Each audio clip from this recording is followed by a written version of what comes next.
બોટાદ જિલ્લાના ખાખોઈ ગામે જમીન બાબતે વિજયભાઈ રાઠોડને તેના જ કાકા અને તેના દીકરાઓ દ્વારા માર મારીને નાળા નીચે ફેંકી દેવામાં આવ્યો હતો, જેને પગલે ભોગ બનનારની પત્નીએ પાળિયાદ પોલીસ સ્ટેશનમાં ફરિયાદ નોંધાવી હતી। ગીતાબેન વિજયભાઈ રાઠોડ એવા મતલબની ફરિયાદ નોંધાવી હતી કે જમીન બાબતે તેમના કાકાજી કમાભાઈ રૂપાભાઈ રાઠોડ, તેમના દીકરા મહેશ કમાભાઈ રાઠોડ, અરવિંદ કમાભાઈ રાઠોડ અને ભીખા નારાયણભાઈ પરમાર ઘરમાં ઘૂસીને તેમના પતિ વિજયભાઈ રાઠોડને માર મારી બાદમાં બહાર લઈ જઈ ગામની બહાર નાળા નીચે ઇજાગ્રસ્ત હાલતે ફેંકી દીધા હતા। ત્યારબાદ તેને પ્રથમ બોટાદ અને ત્યાંથી ભાવનગરની સરટી હોસ્પિટલમાં સારવારમાં ખસેડવામાં આવ્યા હતા। જો કે સરટી હોસ્પિટલમાં વિજયભાઈ રાઠોડનું સારવાર દરમિયાન મૃત્યુ થતાં સમગ્ર મામલો હત્યામાં પરિણમ્યો છે।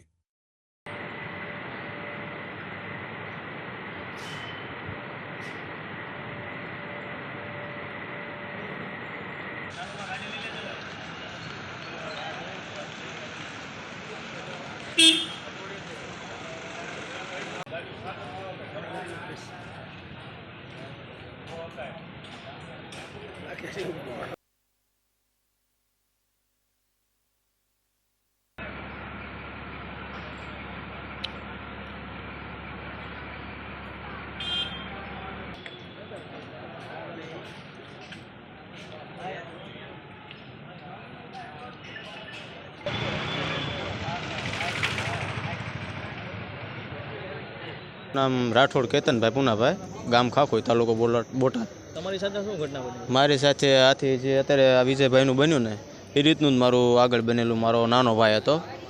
એને આ લોકો વારંવાર ટોર્ચર કરતા હતા, સરપંચ કમાભાઈ, પછી એના એક ફૂઈનો દીકરો ને બધા આ લોકો બધા અત્યારે હાલમાં છે ને એ લોકો। એન્ડ મારો ભાઈ બહાર રહેતો હતો, વર્ષમાં એકવાર ઘરે આવે। અમદાવાદમાં મારો ભાઈ રહેતો હતો, બરાબર। અહીંયા રહેતો નહોતો ખાખોઈની અંદર, છતાં સરપંચને બરપંચને શેડાને બેડા કરીને મારા ભાઈને હલવાડી દીધો, ફોસકો લગાડ્યો મારા ભાઈ પર। પછી મારા ભાઈ મજબૂર થઈને દવા પી લીધી, બરાબર। પછી સરપંચને થોડાક દિવસ રાખ્યા અને સરપંચને પાવર છે, પૈસાનો, જમીન છે એને ભાઈ, છૂટી ગયો, બરાબર। પછી છૂટીને પછી એવું કીધું કે હવે તો પછી તારોય વારો છે ને આ રીતે બધાને પહેલેથી ટોર્ચર હેરાન કરે જ છે, બરાબર। એટલે મને દાગ ધમકી આપતો હતો અને આ વિજયભાઈના ભાઈના મારામાં બન્યું ને એનો વિડીયો મારી પાસે હતો।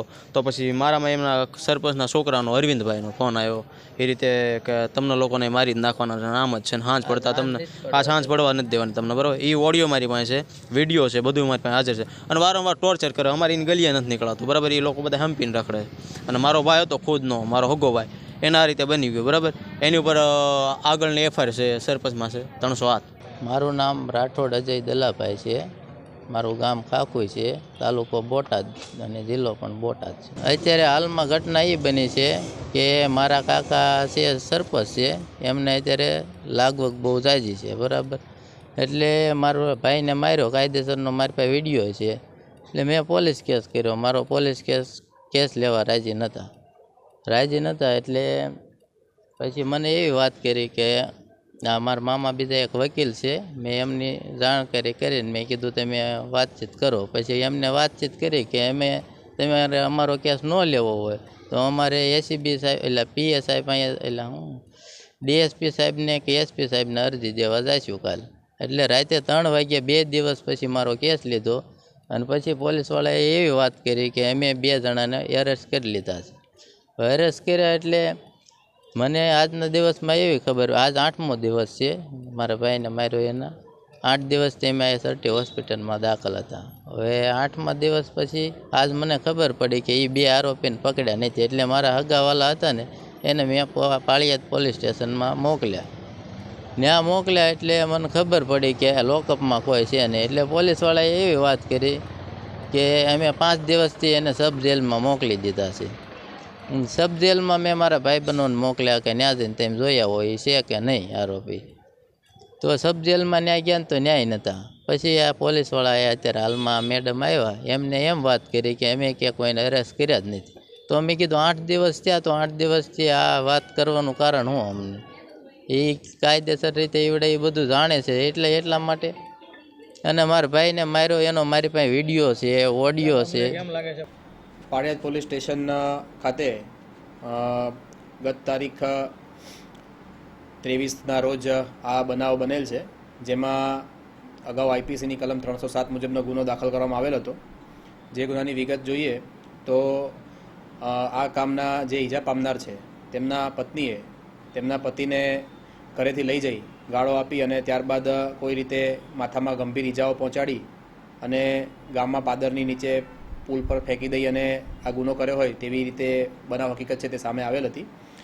આ બનાવમાં ઈજા પામનાર વિજયભાઈ દલાભાઈ રાઠોડ છે તેઓનું મૃત્યુ થતાં ગુનામાં આઈપીસીની કલમ 302 મુજબનો ઉમેરો કરવામાં આવેલ છે તથા આ તપાસ દરમિયાન આરોપી તરીકે દર્શાવેલા કમાભાઈ રૂપાભાઈ રાઠોડ, મહેશભાઈ કમાભાઈ રાઠોડ તથા અરવિંદભાઈ કમાભાઈ અને ભીખાભાઈ નારાયણભાઈ આ તમામ ખાખુના રહેવાસી છે. તેમની પોલીસે તપાસ દરમિયાન અટકાયત કરી છે અને આગળની તપાસ છે તે પાળિયાદ પીએસઆઈ શ્રી નાઓ ચલાવી રહેલ છે.